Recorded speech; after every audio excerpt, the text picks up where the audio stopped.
I'm Jaclyn Johnson. And I'm Marina Middleton. And this is WorkParty, a podcast that's part work and part party. WorkParty celebrates a new generation of women who are redefining the meaning of work on their own terms and having fun while doing it. In this podcast, we are diving into all the areas of being a working woman. Mind, body, and business. No topic is off limit. Real talk and hot takes. Think of us as your internet work wives. This is WorkParty, the podcast. Wait, where's the champagne? Today, we're sitting down with someone we absolutely adore, Hawa Hassan, an entrepreneur, storyteller, and culinary innovator who is redefining what it means to build a business rooted in culture. She's the founder and CEO of Basbaas Sauce, the first Somali condiment line to hit grocery store shelves, and the James Beard Awards, winning author of Bibi's Kitchen, which so many of us fell in love with for its recipes and its storytelling. Hawa's journey from refugee to food entrepreneur is one of resilience, cultural pride, and visionary leadership. She's created a brand that's not just about flavor, but about connection, heritage, and empowerment. Now Hawa's back with another book, Setting a Place for Us, Recipes and Stories of Displacement, Resilience, and Community. And we're so excited to dive into it. This book is a powerful celebration of culture, survival, and identity through food, with recipes and stories from communities around the world that have been shaped by conflict and migration.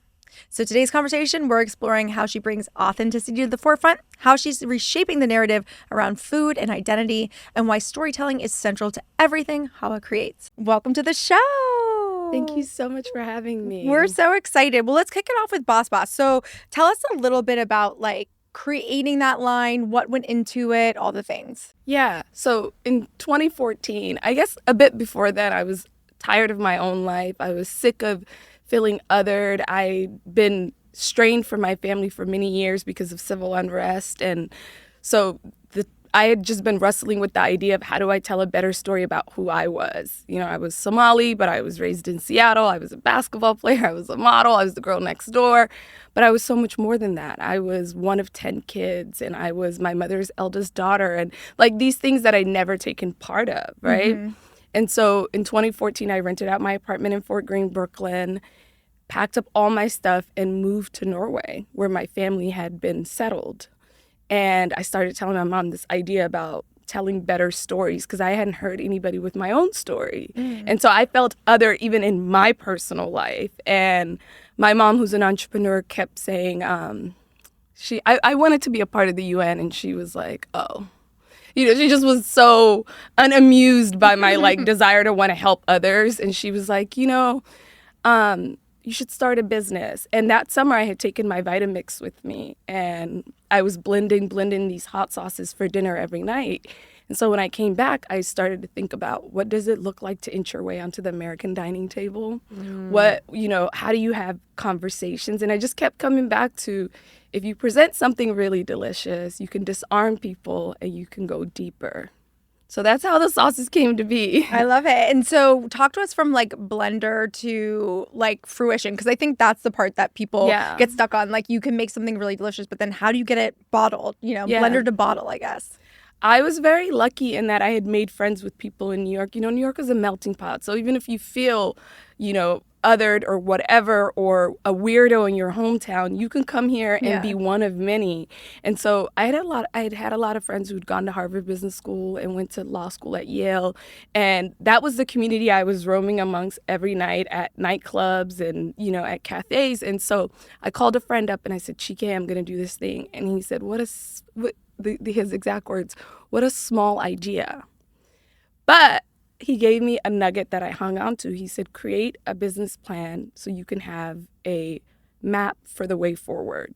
That's exactly what I did. And so for about 6 months after, all the way until April 15th or April 2015, I just made the hot sauces and gave them to people. And then I came back to New York and I found a kitchen. I became a part of Hot Bread Kitchen. As you all know what Hot Bread Kitchen is. It helps immigrant women become bakers. And they had an incubator where small businesses can make sauces. So I made sauces from 1 a.m. to 4 p.m. And then I sold them at places like the Green Market. And then when I ran out of money, I started driving the vans for the people at the Green Market. Oh, apparently, New Yorkers don't have driver's license. That's a thing. Pro tip. Yeah. And it's like when you're a little kid in Seattle, at 15, you have your permit, you know? And so I just became a big part of the farming community. And then I moved my company to Hudson Valley, and my mentor became Beth's Farm Kitchen.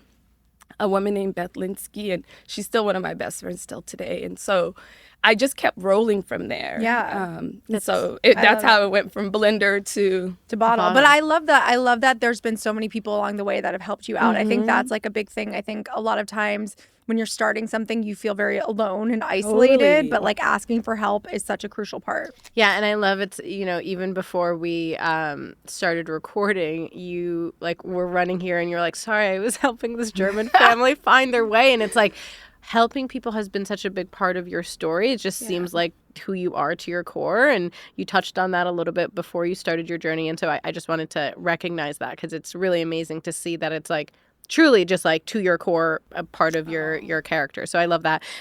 Turning heritage into a household name is obviously very, very hard. And can you talk a little bit about when you're bringing these like lesser known flavors to the mainstream? How do you approach the balance between like preserving heritage, but also making it accessible and people like feel comfortable and excited to try it? So, I know I just said about my friend Chike telling me about the roadmap, but I really do go back to that as my guide for what I thought would be what things are now. And one of the questions, when you're making a business plan is like your strengths and weaknesses. And I kept coming back to my weakness, which was how do you encourage people and empower and educate about a cuisine, a people, a place. And so the way that I approach my work is 360. If I am going to teach you about the flavors of the Indian Ocean, I know that you know about India. And so I'm going to rope in the Indian Ocean as my thread to write this book and sell it. Because for me, when I'm thinking with my marketing cap, it's like I'm going to use the Indian Ocean to tell a story about Africa. And so when you pick up the book, you're like, I know the Indian Ocean. And then when you go in, you're like, oh, she's talking about the spice trade. I've heard about the Silk Road. I've heard about the spice trade. And then before you know it, you're making a Tanzanian meal. You're making a Somali dish. You're trying, flavors that you're like, oh, I know this flavor. You just didn't know that there was a connection between the Indian Ocean and where we're from. And so my intention is to always demystify what it looks like to make our food and to tell our stories. But to take it a step further, I think it's been tricky trying to keep a recipe while telling stories, because at some point somewhere somebody feels a little left out. And I think where I really have excelled is I'm able to marry the two via storytelling. I love that storytelling. So you is such had a big In part. Bibi's Kitchen, which is, about your grandmother and like passing down those recipes. And then you've launched your new book. So tell us a little bit about that and the journey from your first book to this book. And I'm going to go right back to that roadmap because, even though he didn't believe in the vision, he really did have an idea with having the map. And so when I was thinking about the weaknesses and the strengths and I was thinking about storytelling, so I was writing things out 5 years in advance. And I was like, okay, if they're going to go to the shelves, if I'm going to be on their shelves at Whole Foods, I want to be on their TV screen. And a vehicle to getting to their TV screen is doing storytelling via cookbooks. And so for me, I use cookbooks as a vehicle to tell larger stories about what I'm trying to sell. Sorry. Listen, girl. But also preserving. And so I was like, in Bibi's Kitchen, expand the sauces. So sauces in Bibi's Kitchen, expand the line, right? Because in Bibi's Kitchen took me out of Somalia and put me in 8 African countries, which according to the media, made me an authority on cuisines from the continent. So then I was able to expand my offering line. And then from there, I was like, okay, the tree is me and I have many branches. I am from a country of conflict. I started to think about, okay, how do I now get out of Africa? I tell more of my own story. And so that's how my work always is. It's, okay, we started here in Somalia. We moved out of Somalia and we got into the continent of Africa. We're moving out of that and we're getting into deeper parts of ourselves. And, a lot of healing had to happen even before I was able to write a book like Setting a Place for Us, because it's so personal. It's about my mother. It's about, my parents' relationship. It's about not seeing my family for 15 years. It's also about historical tidbits about these countries that often are only told from one perspective. And so it's one big story that almost feels like a memoir. Yeah, but I think that's so beautiful and unique in the cooking space. Like, I think oftentimes you see a recipe, but you don't know the stories behind it. When was it cooked? Where was it cooked? Why was it cooked? Like, what are the things that go into it? I think is super special, and I think that's a great iteration on the traditional cookbook of like weaving in your story, the historical context of the food, and then obviously cooking delicious food as part of that as well. Thank you for saying that. Yeah, that's all I know how to do. And I as we're living in this fast-paced attention economy, I think the thing that I think about often is how long will this last? Sometimes you'll see someone soar and you're like, oof, how long is that going to last? Because what then? Yeah. Right? Like, what's next? Yeah. Obviously, the title is a very, very powerful title. Tell us a little bit about how that came to life. So originally I thought this book would be called In the Field because, living out my dreams at the UN, that never happened. And Penguin Random House and 10 Speed didn't like that. They thought that it didn't tell a story about food. And my incredible agent, Kari Stewart at CAA, was like, what about setting a place for us? Like just on email. Oh, wow. As people are going back and forth. And everybody was like, boom, that's it. Love it. And it really does talk about the book, setting a place for us. Yeah, the titles, it's tough. It's like sometimes you go into it like my book was called WorkParty, this podcast now WorkParty. But Simon Schuster did not like the title. And it's hard though because it's like, to you, it probably makes so much more sense and like, what all the things. But I love setting a place for us. I think that's But really by good. the time you get to because if you don't have a name at the beginning, it's really hard to convince them in the end. Yeah. And by the time you get to the very end, you're like, I'm exhausted. Yeah. Call it potatoes. I don't care. Yeah, no, totally. Call it potatoes. I don't care. So obviously, as you mentioned, like the sauce went hand in hand with the first book. Like, where are you expanding the product line? Like, what are you thinking? Like, again, from the small idea to the big picture, like, what is your dream as you move forward?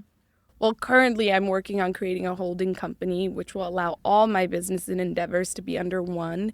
I've just recently hired a business manager who's a CEO from Harvard, because I don't have that type of brain, that will come in and really help us expand in a way that feels holistic, that will make us the kind of company that propels Africa forward. We want to be the person who buys smaller companies and rebrands them the way that the Japanese have done for themselves.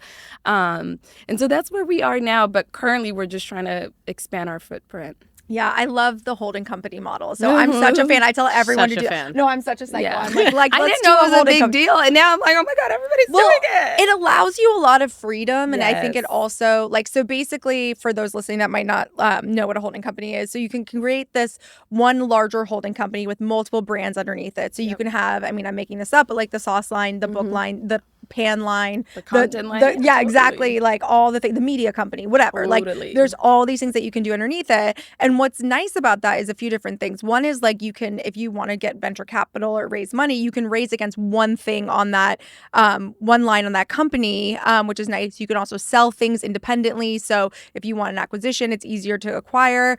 And it also allows you to do shared services. So like, for instance, your CEO, it would operate as the CEO or whatever, as all those companies, and you get to share finances and legal, and the cost is much lower for each different company. And if one company isn't performing, it's easy to drop it versus having to shut down an entire business. So I think it's genius. I love this idea. Thank you. I followed you yesterday on Instagram, and of course I know you and your work, but I was like, what about I don't know if I'm supposed to say that. No, same. Yes, we can curse here. Yeah. No, that's so sweet. Thank you. And I want to talk about a little bit about TV, because you've done some TV as well. So tell us a little bit about the amplification of being on television and doing shows like that. Yeah, I think TV's wonderful. I have 3 shows that live on the Food Network channel: Hawa at Home, Hawa in the Kitchen, and Spice of Life, which is based on in Bibi's kitchen. Constantly the intention is how do you reach more people and tell better stories, and that just was a vehicle for me. And I feel and felt very grateful that Food Network would allow me on there as such a young first timer. I hadn't even won a beard at the time. They just instantly were like, we love this book, we want you on. Amazing. And that's more of what we want to do. And that's also a part of the holding company. I've been giving away a lot of my IP, going to the end of the earth to collect the content and then giving it for like peanuts. And so now we want to bring all that in-house and say, we have the tools and we know, we have the know-how on how to produce this. We should own it. Yeah. And I mean, I'm sure the James Beard Award gave massive credibility. Did you feel like a big difference post winning that award? I left Chicago and went to the Congo. Yeah. For this book. Crazy. And like I went to the DRC. I sadly and gladly for me, I'm so detached from all of that.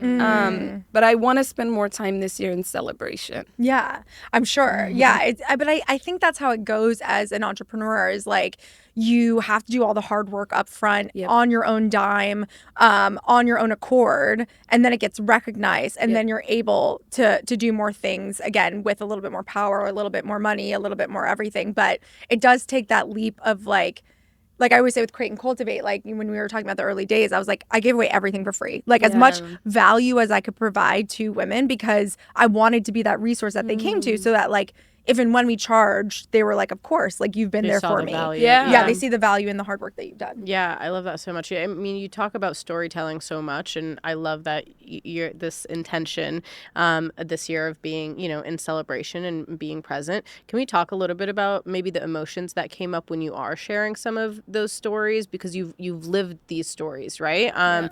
Was that difficult? I know a lot of founders and a lot of women that are listening, they struggle to share the personal sides of their business or their life when it comes to their business. So how did you kind of approach that? I think in order to share the personal, you have to do the work on the personal.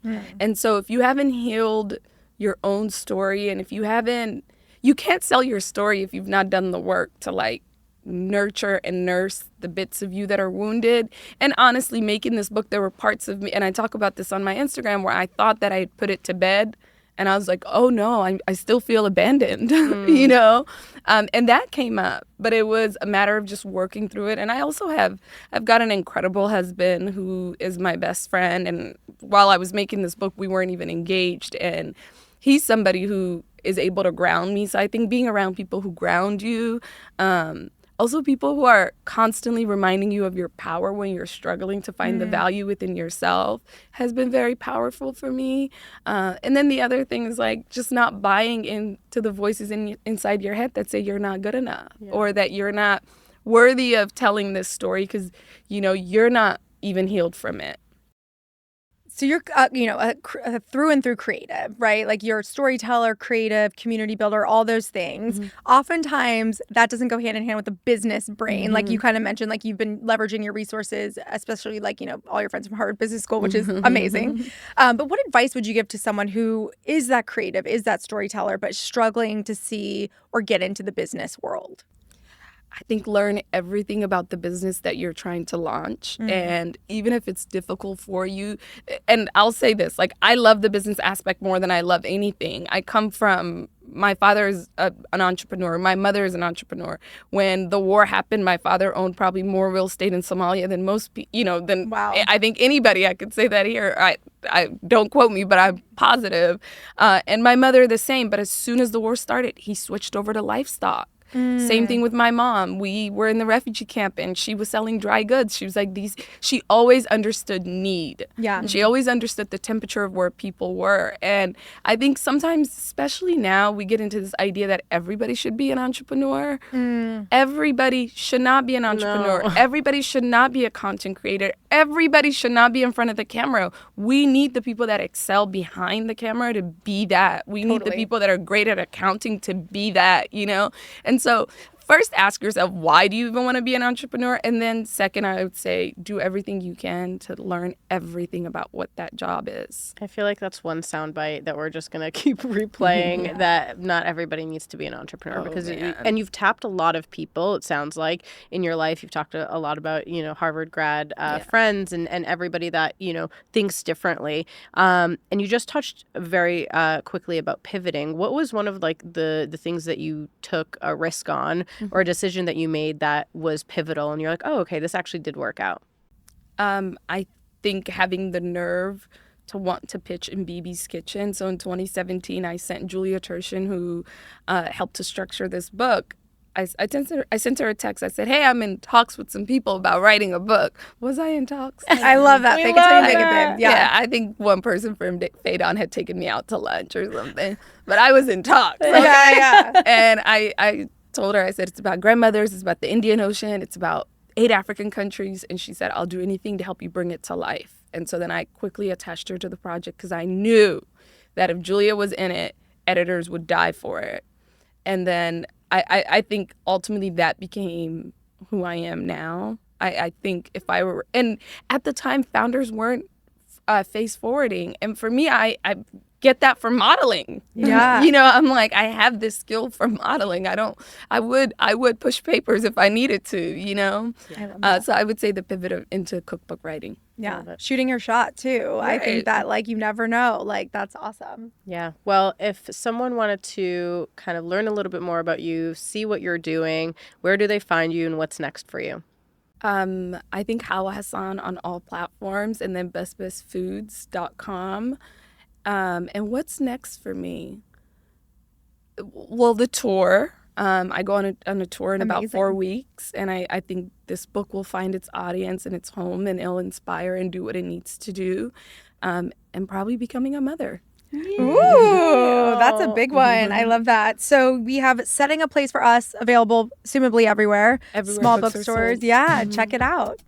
Thank you. Thanks for listening to this episode of Work Party. If you like what you heard, follow, leave a review, rate the pod, or slide into our DMs. Check out the different ways you can create and cultivate on our website, createcultivate.com. From retreats and masterminds to our summits and festival. We have different experiences to support you through your entrepreneurial journey from launch to legacy. Follow us at Create Cultivate on all platforms, and don't forget, work hard. Party on.